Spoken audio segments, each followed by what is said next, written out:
मेरा सवाल है कि नेल्सन मंडेला ने अपनी पूरी जिंदगी ब्लैक पीपल के राइट्स के लिए फाइट किया है। अच्छा, अब तो वो फोत हो गया है, फिर तो आपको क्या लगता अब है कौन फाइट करेगा?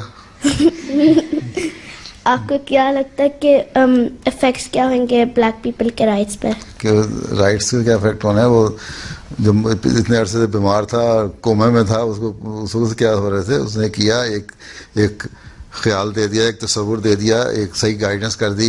एक दफ़ा एक स्ट्राइक हो रही थी, बाहर निकला, देखा स्टूडेंट भी स्ट्राइक पे हैं, वर्कर भी स्ट्राइक पे हैं, वो बाहर निकला, उन्होंने स्टूडेंट को कहा बच्चों जाओ स्कूल, कोई स्ट्राइक नहीं, लोगों को जाओ काम करो, कोई स्ट्राइक नहीं, जाके काम करो ताकि अपने मुल्क को, अपनी कौम को, अपनी नेशन को तरक्की दो, हैं? स्ट्राइकें करने से कुछ नहीं होगा। तो इस किस्म के काम वो करता था। अफ्रीका की आज़ादी के लिए, इंडिपेंडेंस के लिए तो बहुत बड़ा काम किया है। वो घाना का जो पहला प्रेसिडेंट था ना, क्वामे नक्रूमा, उसने किया है। उसके बाद उसने पहले घाना को आज़ादी दिलाई, फिर बाकी अफ्रीका में आज़ादी फैली।